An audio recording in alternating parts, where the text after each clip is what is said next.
Bueno, buenas tardes para todos ustedes. Muchas gracias a las compañeras de la asociación, especialmente a Beatriz y a Lilian, que confiaron en mí y que me dan esta oportunidad de poder estar con ustedes y compartir esto que todos nosotros hacemos desde nuestras aulas, y es compartir el conocimiento con los chiquilines y también con nuestros colegas.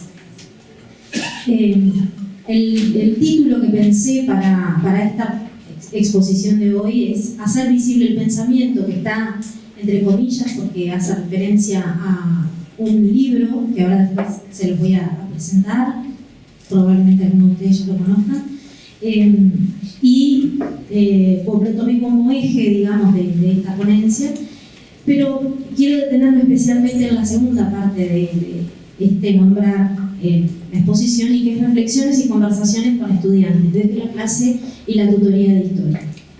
Me parece una acción muy importante para todos nosotros como docentes poder decir desde dónde vamos a decir las cosas que tenemos que contar y comunicar. Entonces es importante que ustedes sepan que trabajo con chiquilines, que es la voz de ellos lo que voy a tratar de rescatar y de traer y entretejer en esta charla de hoy, que desde esos lugares que yo ocupo como profe, como adscripta, que también soy en el liceo, en San Francisco, ese cargo, esa función, recibe el nombre de coordinadora, desde los espacios de apoyo y mucho desde las tutorías, que es, Beatriz no me deja mentir porque me ha escuchado decirlo muchas veces, es un trabajo que amo y en el que aprendí muchísimo. Creo que aprendí y reflexioné mucho sobre lo que hago en mis clases desde el espacio de la tutoría, y también siendo madre, que es algo que no aparece en el currículum, pero que todos los tenemos, los que lo somos lo tenemos también, siendo mamá de Marco, que tiene 17 años, y de Julieta, que tiene 8. Entonces en esa gama también muchas veces, como nos pasa a los que tenemos hijos, solemos vernos en el reflejo de alguna de las cosas que llegan a nuestra casa, como comentó hoy la compañera de mi hijo vino con tarea domiciliaria y empezamos a mirar algunas cosas y decimos, upa, acá faltó una parte, o claro, ¿cómo no van a entender tal o tal cosa? Y eso también lo escucho muchas veces desde el horario y desde la clase, digamos, y el espacio de las tutorías. El espacio de las tutorías en el Liceo 54 funciona en la biblioteca, entonces por eso comparto mucho con Beatriz, porque es el espacio natural de su trabajo, la bibliotecaria, allí en el turno de la mañana, y allí trabajamos la tutora de geografía y la de historia. Y ustedes saben, yo esto lo repaso por las dudas, porque a veces partimos de la idea de que todos sabemos de qué estamos hablando, pero los chiquilines llegan allí porque o fueron derivados por sus profesores, o porque ellos quieren ir, o para hacer alguna consulta puntual y después dejan de asistir, o para preparar algunos momentos especiales en el año, como pueden ser los exámenes, pruebas semestrales. Desde hace mucho tiempo nosotros en el equipo de las tutorías decidimos que ese espacio es un espacio que no se califica, lo que los chiquilines trabajan con nosotras, con los tutores, y las tutoras no lleva calificación en el cuaderno, y aunque cueste creerlo, yo voy a hacer una salvedad por respeto y para de alguna manera hacerle honor también a mis estudiantes, y es que algunos irán por el refuerzo, que es lo que se les da. Ustedes saben que como esto es una actividad en el intraturno, en el entreturno, a los chiquilines se les da a veces una especie de merienda, digamos, porque o se quedan cuando son de la mañana o están entrando más temprano, y entonces son muchas horas. Algunos irán, sí, por el refuerzo, pero yo me atrevo a decir que la gran mayoría no va a la tutoría. Por eso es más, nosotros les decimos, mirá que puedes pedir, andar a tal lugar, pedirlo, y muchos de ellos se van y sin pedir.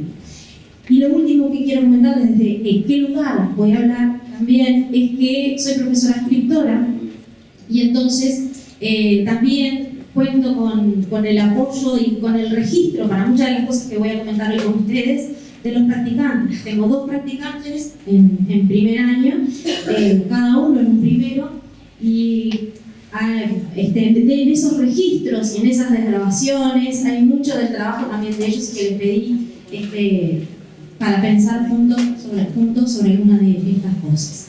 Y en los otros dos grupos que no tengo practicantes, trabajo en dupla con profesoras de idioma español.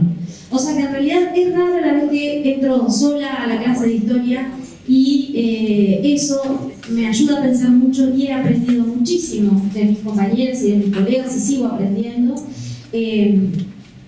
y a modificar parte también de mi práctica. Que los chiquilines mismos también me corrigen. No, diga enunciado, profe, mejor, en vez de oración. Bien.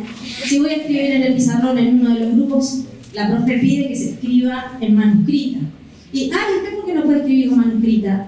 Usted hace el esfuerzo de escribir con manuscrita. Está bien. Y escribo poco en el pizarrón en esa clase. Bueno, este es el libro que les comentaba. Antes de conversar, digamos, de la idea fundamental de este libro y por qué la elegí como eje de esta charla de hoy, quiero comentar con ustedes algunas anécdotas de la tutoría y que ponen en evidencia las cosas que llegan a nosotros. Chiquilines con dificultades detectadas y de las que tenemos informes, chiquilines que tienen dificultades y que no están detectadas, pero que nosotros tratamos, o sea, no han sido detectadas por un especialista, digamos, ni a través de un test o una técnica. Y otros que en general los podríamos categorizar como dentro de la gama de problemas de aprendizaje y muchos de ellos relacionados con su conducta. ¿Bien? Entonces, una tarde irrumpen en la biblioteca diciendo: hola, profe. Así llegan Kiara y Romina. Perdón que hoy llegamos más tarde, es que fuimos hasta el Paso Molino y hacemos un piercing. Hola, chiquilines, ¿cómo están? ¿Qué tenemos para hoy? A ver, ¿me cuentan?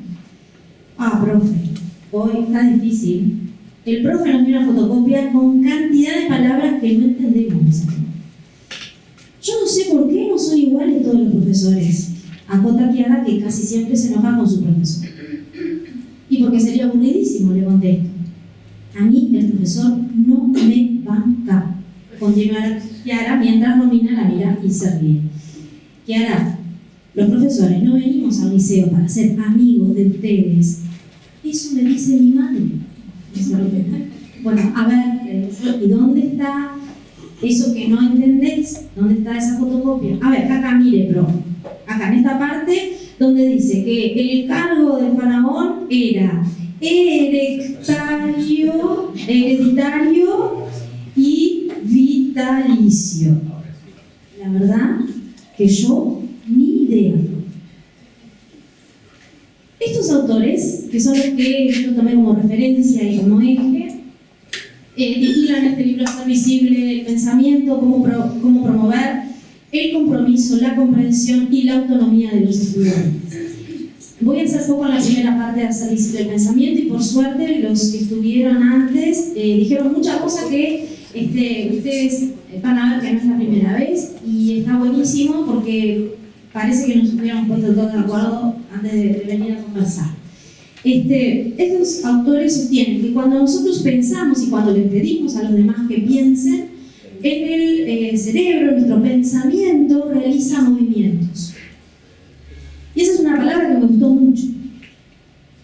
Pero, dicen ellos, esos movimientos ocurren como debajo del sombrero, no los vemos. Tenemos que tratar de que esos movimientos que hace nuestro cerebro se hagan visibles, sean evidentes en nuestra clase. ¿Eso para qué nos va a servir? A nosotros como profe, ¿para qué nos sirve eso? Bueno, evidentemente para saber. Si conocemos esos movimientos, vamos a poder saber cómo están comprendiendo los chiquilines. A los gurises también les va a servir, porque de alguna manera saber cómo ocurren determinados procesos les va a permitir, como dijeron hoy mis compañeros también, ser metacognitivos, o sea, decir, bueno, esto va por acá. Y dominarlo y poder cambiar en determinado momento una ruta. ¿Cómo se hace visible el pensamiento?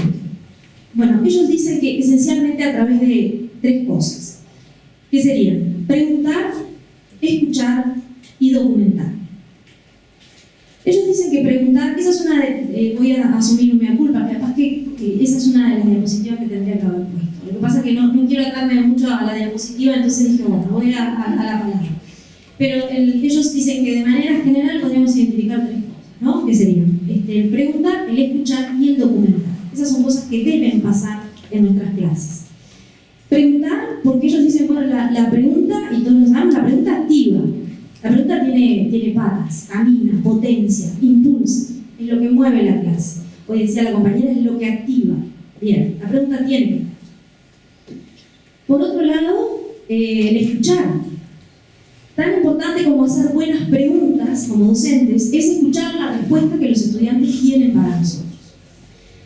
Y eso en gran medida es la clave para que los chiquilines sientan que estamos construyendo juntos y que lo que tienen para decir es importante y tiene un valor dentro de la clase. Y hay varias maneras de demostrarlo eso. Parece básico decir que hay que escuchar, pero es importante. Y hay otras maneras también de acompañar ese escuchar o ese prestar atención, digamos, que van también desde lo físico.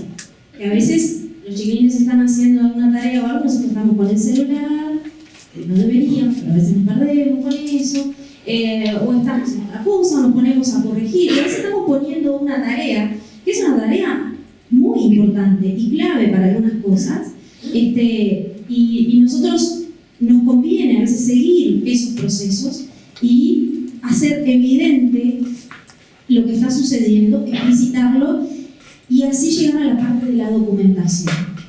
Una de las cosas que yo me pregunto es cuánto de lo que yo hago con los chiquilines y de los aprendizajes que suceden en una clase queda registrado. Si nosotros entráramos al liceo en un momento en el que no hay clase, vamos a suponer, pasillos vacíos, empezamos a caminar y a transitar por el liceo. ¿Qué cosas, vayan tratando de acompañándome en este razonamiento, qué cosas de las que vemos en el liceo sin estudiantes nos dan la pista de los aprendizajes que allí sucedieron? Y si entramos a un salón, ¿qué rastro hay en los salones, en las carteleras, de los aprendizajes que tuvieron lugar en ese salón? Bueno, tengo otra anécdota para comentar. Ahora de la clase de historia, no de la tutoría. Hago en la clase la siguiente pregunta.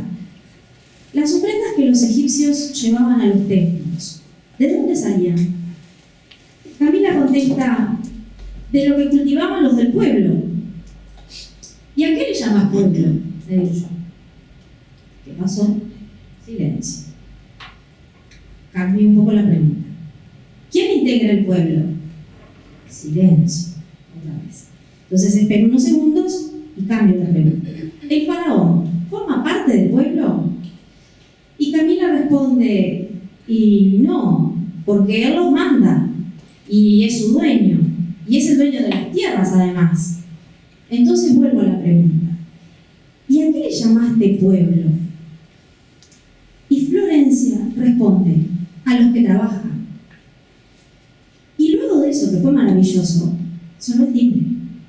Así que ustedes se imaginan lo que yo voy a tener que remar a la clase siguiente para rescatar este proceso que es muy rico, que estuvo, que los chiquilines lo hicieron, que fue un paso a paso. Es más, para rescatar esto en realidad tuve que recurrir a los registros de Karina, la practicante, que ella está preocupada por las preguntas, así que las registra. Le digo, Karina, vos tenés esto, no te fijas a ver. Y entonces ella me mandó la foto de su cuaderno y así como pude reconstruir este pensamiento que se había dado en la clase. Pero no quedó documentado, entonces por eso la importancia de estos tres momentos: el de preguntar, el de escuchar y el de documentar.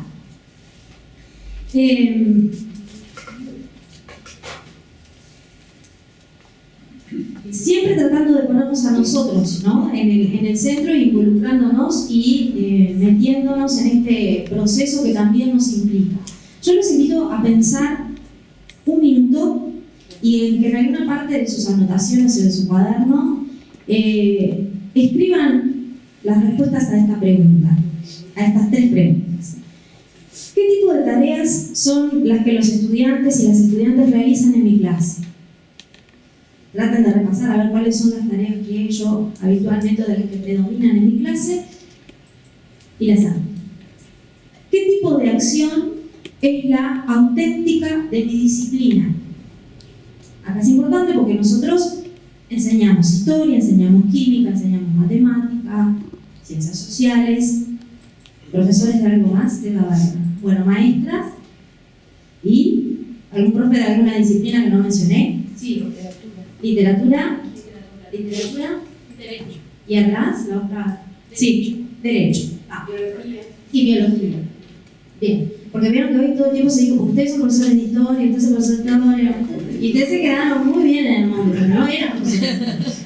Bueno, hay que no los agarran, porque podrían haber hecho, a ver, Revolución Francesa, eran la profe de biología o la Revolución Francesa, se quieren matar. ¿Qué tipo de acción es la auténtica de mi disciplina? ¿Ah? ¿Cómo? Las cosas que los científicos o las científicas, artistas, escritores, investigadores hacen mientras realizan su trabajo. Y finalmente, pensando en ustedes, ¿qué tipo de acciones realizan ustedes cuando están involucrados en la comprensión de un tema o una materia de estudio? ¿Se lo hicieron? ¿Ah? ¿Pensaron? Un minutito. No tiene por qué ser un enunciado, como dicen mis compañeras, digamos, puede ser una palabrita más. Cuando nos estamos preguntando estas cosas es porque es indisociable, no se puede separar el contenido del pensamiento que nosotros queremos promover. Nosotros somos profesores y somos profesores de arte. Y eso lo tenemos que tener en cuenta. Tampoco es indisociable del propósito, de por qué estamos buscando que ese tipo de pensamiento o este tipo de tarea tenga un lugar en nuestra clase. Hoy, creo que fue Paiva el que comentó que teníamos que dar clases que tuvieran sentido. Y esto va por ahí, ¿no? Cuando nosotros las planificamos, lo que estamos buscando es que eso tenga un sentido, nosotros tenemos un propósito. Y en estas respuestas, debería quedar claro, debería develarse ese propósito, esa intención que nosotros tenemos. Si nosotros pensamos para muchas cosas, pero vamos a hacer como 4 grandes grupos de cosas para las que nosotros pensamos. Pensamos para comprender, para resolver problemas, para tomar decisiones, para emitir juicios. Una cosa importante y clave y que nos va a llevar a tomar buenas decisiones con respecto a las acciones de enseñanza que vamos a tener en nuestras aulas es definir cuál es el tipo de pensamiento que vamos a promover. Cuando hablamos del pensamiento, como decían hoy las compañeras, estamos hablando de un pensamiento que apunte a la comprensión, en términos profundos, no en términos superficiales, de repetición, de rescate de información, y solamente quedamos en eso y nada más. Los autores comentan que hay movimientos del pensamiento que son esenciales para la comprensión. Por ejemplo, observar de cerca y describir qué hay ahí, y aquí me voy a detener un poquito. Y es que a veces lo leemos así, observar de cerca y descubrir qué hay ahí. Eso es algo que a veces a los profes nos lleva un tiempo porque nos parece que eso es una tarea simple y básica.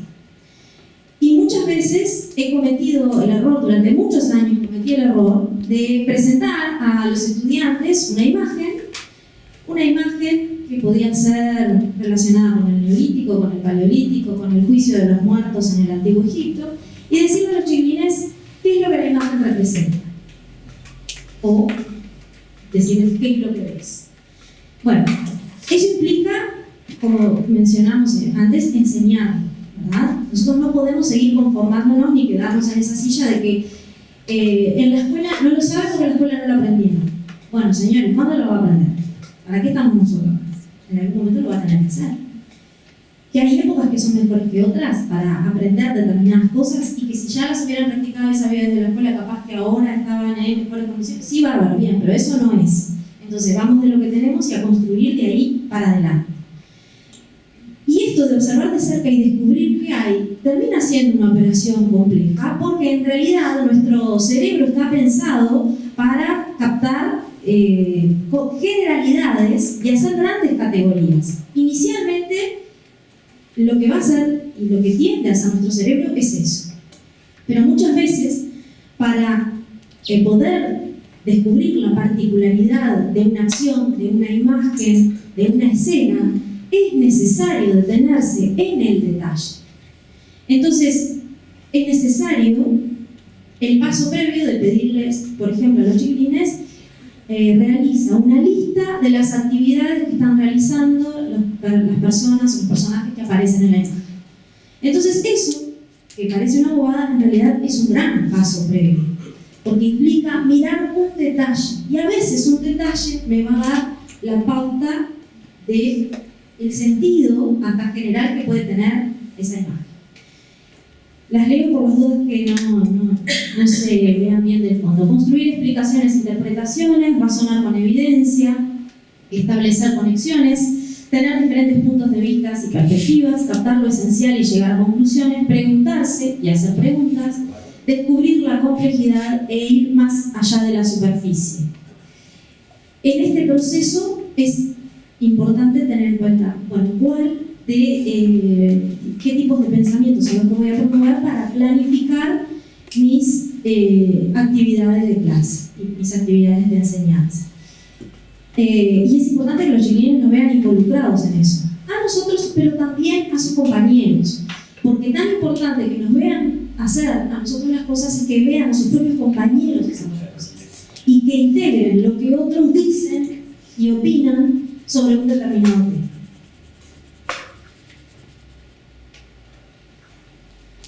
Estos autores dicen que una de las maneras en las que el pensamiento se hace visible es a través de la utilización de rutinas. Y ellos le llaman rutinas de pensamiento.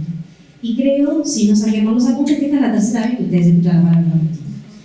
Y yo me sentí feliz, porque si hubiera sabido, capaz que ni ponía esta diapositiva. Porque rutina, miren la primera definición de la RAE, dice costumbre o hábito adquirido de hacer algo de un modo determinado que no requiere tener que reflexionar o decidir. Pero acá, y a tono jocoso, miren el ejemplo que se le ocurrió poner a la RAE. Tienes que esforzarte para no caer en la rutina cuando das clases. Yo sé con la lucha, tanto ejemplo para dar y otra vez nosotros en el medio. Tienes que esforzarte para no... Bueno, no. Lo dejé para que vean. Y la segunda parte dice habilidad, que es únicamente producto de la costumbre. Tiene esa rutina y lo hace muy bien. Aunque este ejemplo no aplica para el primero, de que tenemos una rutina de dar clases siempre igual y le va muy bien. Pero dejé para el final justo lo que viene debajo de la pregunta, porque la palabra rutina viene del francés y significa ruta. Y eso, en realidad, me parece que le hace un poco más de justicia a cómo vamos a hablar de acá en adelante de la palabra rutina y de la expresión rutina de pensamiento. Porque, como ya comentaron antes, la idea es ir incorporando en la clase y haciendo explícitos procesos, patrones de comportamiento que de alguna manera faciliten y aceleran algunos procesos con una meta que nosotros nos vamos a proponer, determinada en una clase, y es pensada para una clase que es o la clase de historia, o la clase de biología, o de derecho, o de literatura, con determinados estudiantes, en un determinado liceo y a una determinada hora, porque todas esas cosas cambian. Pero nosotros, que somos los profesionales de la educación y que llevamos adelante prácticas reflexivas, somos los que dominamos todas esas cosas. Entonces, y a los que además estamos autorregulados y todo lo que deberíamos llegar autorregulados, entonces dominamos también esas condicionantes. Y entonces estas rutinas nos van a permitir, por ejemplo, que un chiquilín que advierte que está utilizando una rutina y que esa rutina está tan integrada a la clase y a la dinámica que se naturaliza, sabe cuáles son los puntos, sabe por dónde empieza, sabe cómo va a seguir, sabe que le sigue, sabe que eso que está anotando va a quedar en un lugar del salón. Entonces, Hoy justamente ustedes utilizaron un ejemplo de las habilidades lingüísticas y dijeron como en 2 meses ustedes se pusieron de acuerdo en una cantidad de cosas y dijeron, existen, y ustedes van a ver, yo voy a manejar un ejemplo de algo que hicimos en el liceo con la profe de dupla de idioma español. En el libro los técnicos diseñaron 20 rutinas del pensamiento, pero ustedes van a ver que no, esto no es una cosa cerrada, y ustedes van a decir, esto que yo hago en clase puede ser una rutina. Bueno, yo tengo que ahora hacer el esfuerzo de ver cuáles son esas partes de la rutina, explicitarlo en los chiquilines, ponerlo en común, si me da resultado conversarlo con el resto de los colegas para extender su uso, digamos. Y a su vez, cuando dice allí para hacer algo de modo determinado que no requiere tener que reflexionar. Entonces, cuando nosotros le presentamos una consigna, una tarea a los chiquilines, hay un doble esfuerzo, hay muchos esfuerzos, pero vamos a hacer un gran resumen, y hay 2. Uno de ellos es tratar de ver qué es lo que quiere la profe que haga. Y el otro es, empezar a hacer. Cuando la rutina está integrada dentro de la clase, una rutina de pensamiento está integrada, el chiquilín en realidad ya sabe lo que se le va a pedir. Lo que empieza a hacer es directamente a trabajar con el material o con lo que se le está pidiendo. Pero ya sabe que esas rutinas tienen una determinada serie de pasos y conoce cuáles son esos pasos.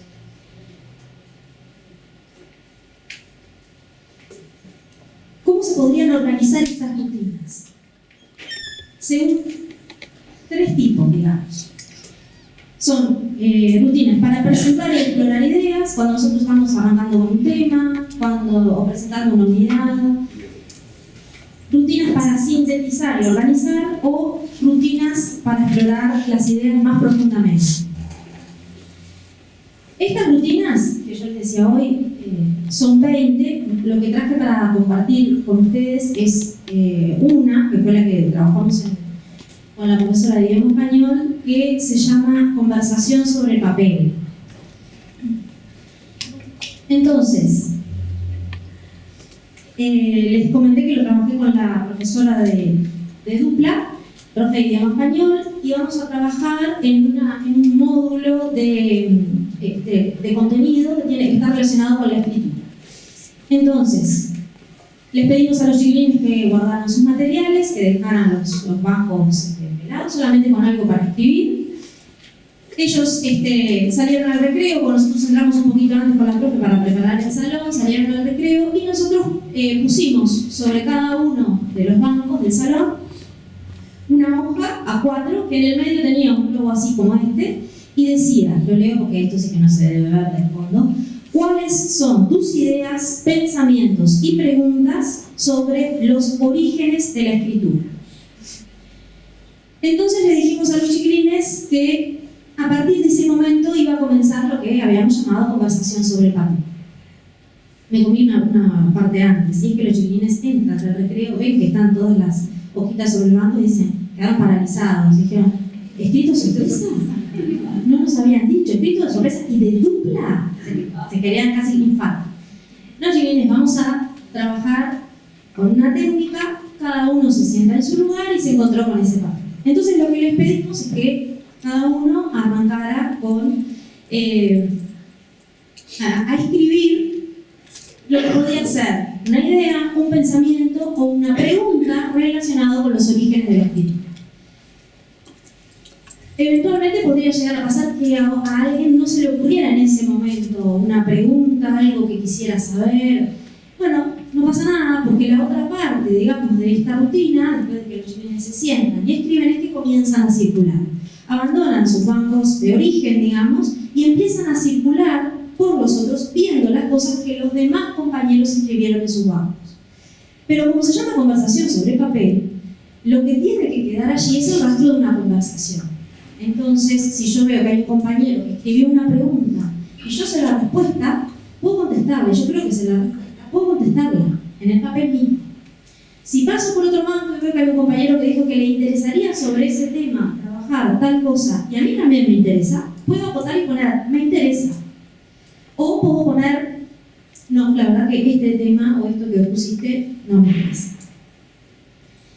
Entonces ellos van circulando por los bancos, tienen que pasar por todos.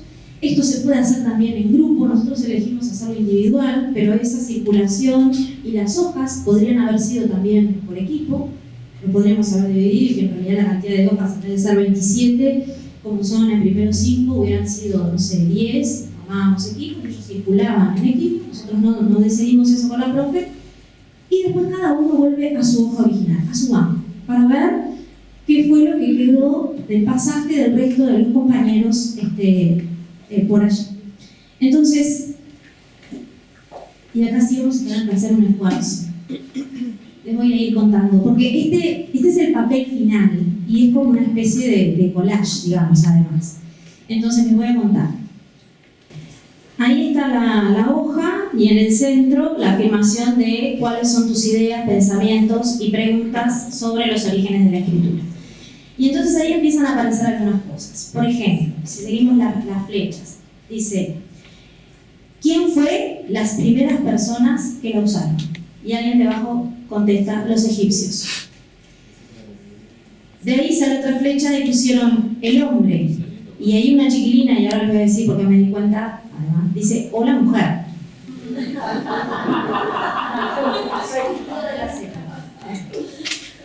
Después, otra de las preguntas es, ¿cómo hicieron las personas para aprender todos a comunicarse a través de la escritura? ¿Por qué se creó la escritura? Pero acá, en este caso, se pregunta y se contesta. Dice, para mí se creó para comunicarse sin hablar. Después, hacia otro lado, alguien pregunta, ¿por qué existe la escritura? Otro contesta, existe para aprender a leer.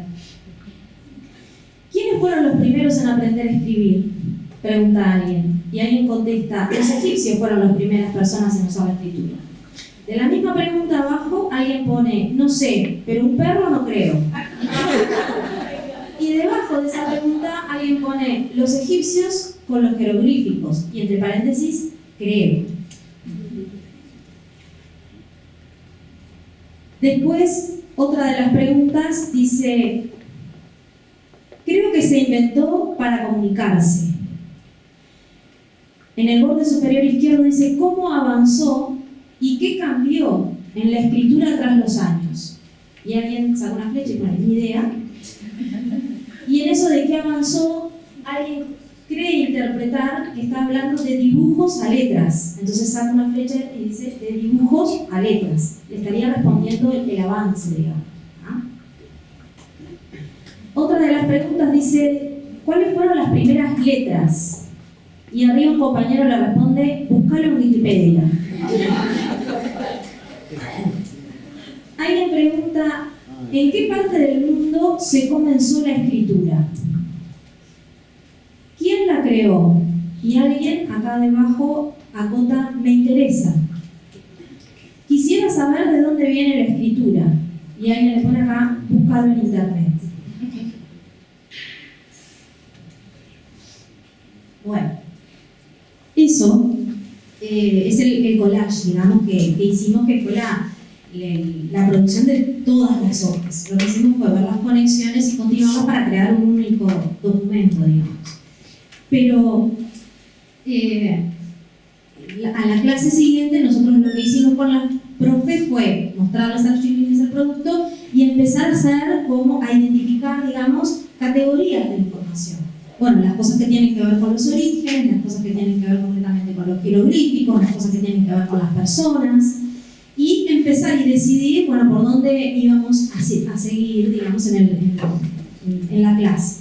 Por eso, esta rutina está indicada como una rutina para presentar o explorar ideas. Nosotros, el propósito que tiene esta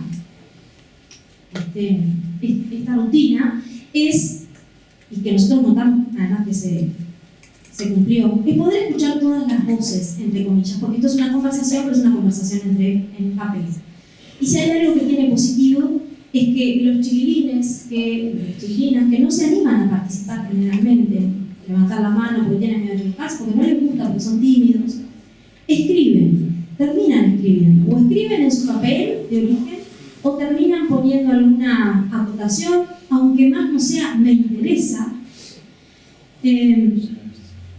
Y cuestionarse, ¿no? Y hacerse preguntas. Bueno, ¿qué creo yo que sé sobre esto?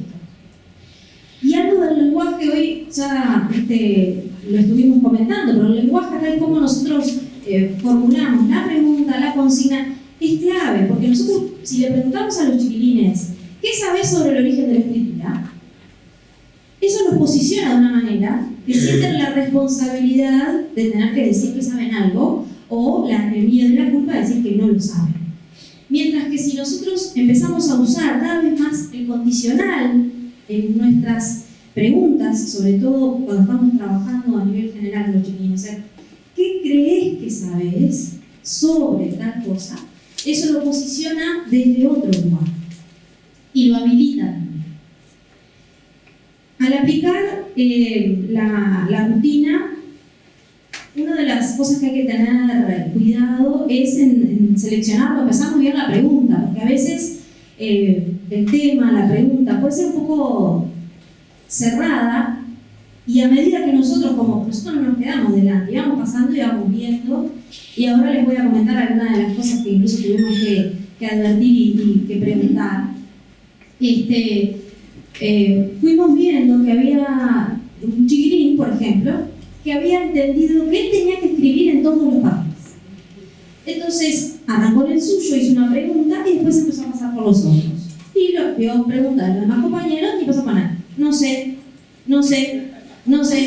Entonces, claro, vieron que esto se provoca como un efecto contagio, ¿no? Entonces dijimos, Benjamín, mira que la idea no es que ustedes respondan aunque no sepan. El que cree que sabe, lo escribe, sino para favorecer el anonimato también, porque esto de que los chiquilines escriben, pero su hoja no está identificada. Es más, yo les dije hoy que ellos arrancaban en un banco, pero bueno, si queremos, para nosotros vieron que más o menos, sobre todo los chiquilines de primero a tercero, más o menos tienden a sentarse siempre en los mismos lugares. Pero bueno, nosotros podríamos pedirle de profesor, decirle, no te sientes en el lugar que te sientas siempre, o hacer un cambio de las hojas. Bueno, vos arrancaste acá y escribiste, pero tu hoja va a viajar para otro lado, las entrevero y las reparto de nuevo. Pero también, si nos interesa seguir el rastro del pensamiento de un estudiante, ahí somos nosotros los que podemos facilitar, por ejemplo, un tipo de color. Y vieron que yo les dije que me había dado cuenta que era una chiquilina porque hay una única alumna que escribió con lapicera roja. Los demás escribieron con lapicera o con lápiz. Entonces yo sé que esas cosas las puso ella. La de el hombre o la mujer, que ella hizo esa acotación. Y eso es interesante también, porque hay determinados temas que de repente a nosotros nos pueden, que pueden ser más controversiales, digamos, más que esto, del origen de la escritura, y a veces nos interesa seguir ese razonamiento. Entonces nosotros capaz que le podemos proporcionar un tipo de color, o a todos los demás lápiz, o a 2 o 3 lápiz y a otro lapicera, pero es algo que podemos manejar nosotros. Y cada tanto ir valorando y pensando, a ver, ¿en qué me equivoqué? Esto de darnos cuenta de que Benjamín estaba pasando y dejando el no sé. Nosotros también en ese sentido nos sentimos libres, porque no estábamos atados a una rutina que nos decía, esto se empieza así, se sigue así, y usted no intervenga hasta el final y no sé qué. No, es una ruta. Por eso yo vuelvo a la idea de hoy de la definición. Es una ruta. Y después uno va tomando por algún camino, porque las cosas pasan. La ruta lo que hace es dar una idea, digamos. Todo lo que la ruta no ofrece es lo que vamos a hacer nosotros. Que para eso estamos dentro de esa orientación. Otra de las cosas que nos resultó muy fructífera de esta técnica es el tema del movimiento. Con los chiquilines de primer año, segundo, tercero, pero primero, que es lo que tengo yo, ustedes saben también que el movimiento libera, ¿no? Entonces esto de tener que circular entre los bancos termina siendo muy beneficioso. Estos autores dicen que hablan de una cultura del pensamiento en aquellos lugares donde el pensamiento individual y grupal se valora, se hace visible y se promueve activamente como una experiencia diaria. Entonces,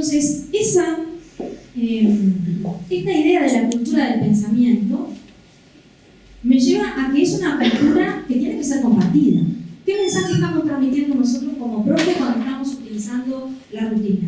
De que lo que vos decís tiene valor, de que no estoy esperando que vos me des una respuesta concreta, sino que lo que estamos esperando es ver cómo emergen las ideas en esta clase. No cómo llegás a algo acertadamente, sino ver qué es lo que te hace decir eso.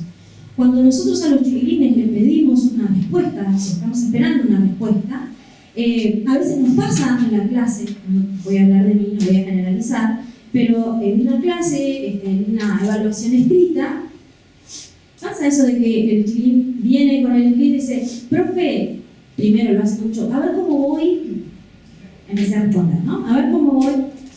Y nosotros en eso de que tenemos que corregirte entre 3 veces, porque corrijo la clase, corrijo, después otra vez. Y bueno, espera, vas bien, pero lee un poquito mejor la pregunta. Y allá va el banco a leer de nuevo la pregunta. Y bueno, a ver ahora, profe, yo la leo y faltaba vincular con la imagen, porque además había como, pero me parece que no estás mirando la imagen. Sentate y mira un poco mejor la imagen. Ya va de nuevo. Bueno, profe, a ver, ahora sí, a ver cómo quedó. Yo lo miro. Y antes que le fuera a decir nada, me dice, a ver, profe, ¿qué quiere que ponga? Entonces muchas veces jugamos en nuestras clases a eso de adivinar el pensamiento, ¿no? ¿Qué es lo que quiere que diga? No, sí, tiene que pasar, porque no pensé que me pase a mí solo en la clase. Eso de que me empieza a decir, ¿y con qué letra empieza? A ver, dígale. Entonces empezamos a jugar a adivinar el pensamiento cuando en realidad lo que nosotros estamos tratando de hacer es ver cómo emergen los pensamientos, cómo surgen las ideas. Cuando afirmás tal cosa, más allá de que esté bien o esté mal, vamos a ver el argumento, eso es pensar con argumento. ¿Qué es lo que te hace decir eso que estás diciendo? Entonces lo importante no es la respuesta que está esperando la prueba. Lo importante es que vos encuentres el argumento que fundamenta lo que vos estás afirmando. Hoy, cuando comencé, les pedí que ustedes pensaran en 3 preguntas. ¿Las tienen por ahí? ¿Las respuestas? Esas preguntas eran: ¿qué tipo de tareas son las que los estudiantes realizan en mi clase? ¿Qué tipo de acción es la auténtica de mi disciplina? ¿Y qué acciones realizo cuando estoy involucrado en la comprensión de un tema o de una materia de estudio? Si en nuestras clases, no les voy a pedir que lo compartan, pero sí que lo miren en esta clave. Si en nuestras clases lo que predomina es el pensamiento, ustedes deberían notar una coincidencia o casi coincidencia entre las 3 cosas que notan. La respuesta a las 3 preguntas que ustedes pensaron tendrían que ser muy parecidas o exactas. Porque eso también marca la coherencia, ¿no? Yo tengo un propósito, yo me siento entusiasmado cuando realizo tal cosa y creo que para aprender historia es fundamental que los chiquilines sepan la importancia del trabajo del arqueólogo. Bien, entonces en mis clases eso tiene que estar. Tiene que haber la interpretación y el trabajo con fuentes. Si eso pasa, es porque estamos buscando el pensamiento, es porque estamos buscando la comprensión. Ese pensamiento que lleva a la comprensión. Si no, parece que estamos más preocupados con que los chiquilines aprendan determinados temas más que qué hago con esto que aprendí o con esto que sé. ¿Bien? ¿Cómo les fue en las respuestas? ¿Más o menos? Más o menos. Bueno, hay tiempo. Hay tiempo. Entre que salen a correr y esas cosas que nos dijeron, no hay que dar casi todo eso. Voy a comentarles algo que pasó en tutoría con un estudiante de primero que se llama Ramiro. Es viernes en la biblioteca. La tutoría de historia funciona en 3 mesas simultáneas, como las pistas de baile. Una con estudiantes de segundo que vinieron para preparar el examen pendiente, otra con alumnos de tercero y otra en medio con un estudiante de primero, Ramiro. Con él habíamos adelantado la lectura de una fotocopia que trabajaríamos en clase. En ella se podía observar una imagen de una estatuilla de madera de un hombre con dos bueyes tirando de una daga. Lo que buscaba yo era destacar algunas invenciones técnicas que permitieron la vida en las primeras ciudades. La técnica, el instrumento, la tarea resultaron ajenos a la realidad de Ramiro. Que algo que no puse acá, pero les voy a contar, cuando vi esa imagen y yo dije que me parecía que era, estábamos mostrando una imagen, me dijo, hay un hombre castrando a los bueyes. Entonces, como vi que esto resultaba ajeno a su realidad, recurrí a un video en YouTube en donde se veía un arado en acción. Terminamos un poco mejor de lo que empezamos. A la clase siguiente de tutoría se suma Nicolás a la mesa de primero. Y viendo que yo iba picando de una mesa a otra, Ramiro, que había estado en la clase anterior, me dice: profe, ¿querés que le vaya contando a él lo de la imagen de la clase pasada? Yo lo sé. Entonces, en ese momento, Nicolás me mira con cierto espanto y miedo. Abre sus ojos, levanta las cejas y yo leí todo el pensamiento. Era: profe, ¿estás segura que querés que Ramiro me ayude? Este me va a ayudar a mí. Entonces, asiento, dándole garantías a ambos. Ramiro va siguiendo la pauta asumiendo el rol de explicador. Desde un lugar que es común para Ramiro y también para Nicolás, y es la dificultad. Cada tanto Ramiro me pregunta: profe, ¿y ahora sigo con el video de YouTube? Nicolás trata de buscarme mirada con crédito, diciendo: esto ya se fue. Termino mi ronda ese día por las mesas conversando con ellos sobre lo que estuvieron haciendo. Suena el timbre que anuncia el fin de la hora, ellos empiezan a guardar sus útiles, luego se despiden y Ramiro, con su mochila en la espalda, me dice: profe, chequeo, ¿eh? Estos relatos de clase y estas cosas que nos pasan, y pensando en qué medida el pensamiento que lleva a la comprensión está realmente involucrado en nuestras prácticas, me llevó a hacer como una serie de preguntas en voz alta, y que las quería compartir con ustedes. Por ejemplo, ¿qué características tiene que tener la pregunta de un estudiante para que yo diga: excelente pregunta? Nos ha pasado eso también, ¿verdad? Suerte me pasa. Esas cosas también. Pero si ustedes traten de buscar en ustedes mismos y hacer ese ejercicio que yo traté de hacer también. ¿Qué tiene que tener una pregunta de un chiquilín en la clase para que yo lo mire y diga: excelente pregunta? Después la vemos todo lo demás, sí, a ver. Bien, pero si ustedes tuvieran que decir qué es lo que tiene que tener, un elemento, dos, ¿qué tiene que tener una pregunta para que yo diga: excelente pregunta? No importa que sea de historia, biología, ya lo descubrimos a todos, están infiltrados, así que. ¿Sí? Que te genere pensamiento a vos. Que te genere curiosidad. Bien. Que demuestre la curiosidad del alumno. Bien. Bien. Que traiga cosas a la clase que ya han sido vistas. Bien. Todas esas cosas aparecen en esas preguntas. Y sobre todo esta, ¿no? También dejarnos pensar también a nosotros. Que a veces tenemos la respuesta y otras veces no. Y le decimos: la verdad, mi idea, la que viene, lo seguimos conversando. Sí, 5. Bien, termino en 5. ¿Qué rastro queda de mi clase? En los cuadernos, en el salón, en el liceo. ¿Qué rastro queda de mi clase? Para volver después a él. Porque capaz que un chiquilín que haciendo lo de la técnica de la rutina de pensamiento dice: profe, yo hice una pregunta la clase pasada, o yo puse tal cosa y ahora quiero revisarla, me parece que no, va por otro lado. Bien, si eso tuviera y quedara en el salón, ese ejercicio se puede hacer permanentemente. Porque antes pensaba y ahora pienso. Esa también es otra de las rutinas. ¿Valoro menos y califico diferente determinadas actividades cuando son en equipo? Esta es una trampa mortal que nos hacemos. Decimos que el pensar con otros tiene mucho valor, que es importante que trabajen en equipo, todo lo demás, y después resulta que le terminamos dando más peso a algo que el chiquilín hace solo que lo que hace con otros. Y cuando a pensar así mismo. ¿Por qué? Ah, no, porque acá pensó con otros. ¿Sí? Hicieron lo que estábamos buscando, hicieron lo que le pedimos. ¿Por qué le estamos diciendo que eso vale menos que pensar solo? ¿Habilito a pensar en voz alta en la clase? ¿Pasa esto de que los chilenos levantan la mano y van pensando y nosotros sí? Sí, y atajando todo lo que quieren, ¿no? En el medio, decir otras cosas o acelerar ese. Bueno, pero ¿se habilita eso en nuestras clases? ¿Estamos preparados para recibir la casualidad? Esta la noté hoy porque la escuché de padre me gustó. ¿Estamos preparados para recibir la casualidad en la clase? Cuando hay cosas que no teníamos previstas y de repente las podemos integrar.